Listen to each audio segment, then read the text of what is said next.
Sa paglinis ng mga litsunin, ito po ang aming pamaraan para sa pagtanggal ng balahibo. Ito po ay inilugdog namin sa isang malaking kawali na may katamtamang init ng tubig para ito po ay madaling matanggal ang kanyang balahibo. So pag tapos nan mabilisang kinikiskis yung balahibo para matanggal, pero hindi po ito tawag dyan sa Tagalog, Bisaya pa na dili ka mo kubol. So comment na lang kung sa Tagalog ana. Basta ito po yung paraan namin sa paglinis ng mga balahibo sa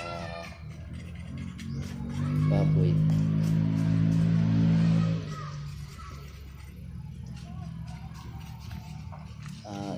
Tip ko lang dito is kailangan tamang-tama yung init ng tubig para madaling matanggal yung balahibo, katulad ng nakikita dyan dito sa video. Madali lang tinatanggal yung balahibo kasi tamang-tama po yung init niya, hindi masyadong mainit. Ayan, kaya madali lang tinatanggal. So sa paglilitsyon kailangan talaga ng skills. Pag wala kang skills, medyo matagal ang paglilinis or matagal ang proseso, lalo na pagbiyak ng mga parts sa katawan ng baboy. So itong video ko ito ay madali ang paglinis lang po. So pag inulublob mo, kailangan mo talagang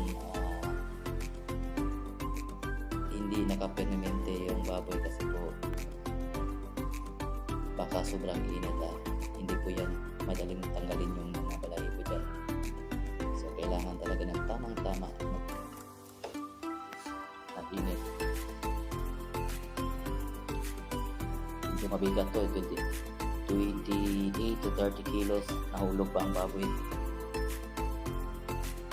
Kaya hindi madaling gawa ito. So kung may comment kayo kung ano dapat ang gagawin namin or i-vlog namin, comment lang below na lang para kung may time kami, baka ma-vlog namin ang gusto niyo.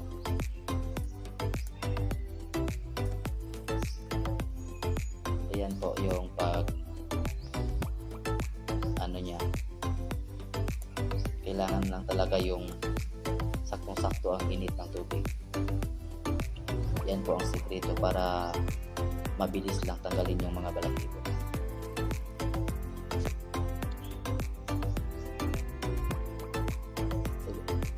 Kami pag naglilinis po kami ng ganito kalaking baboy, mahaba na yung 13 minutes. Natutuhog na po yan.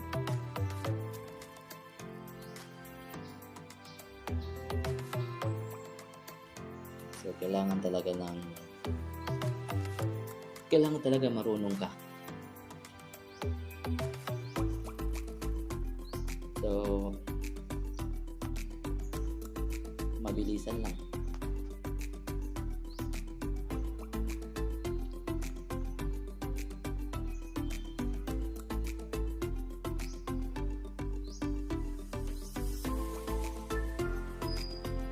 Ito po, pagkatapos nyan, huhugasan ulit yan para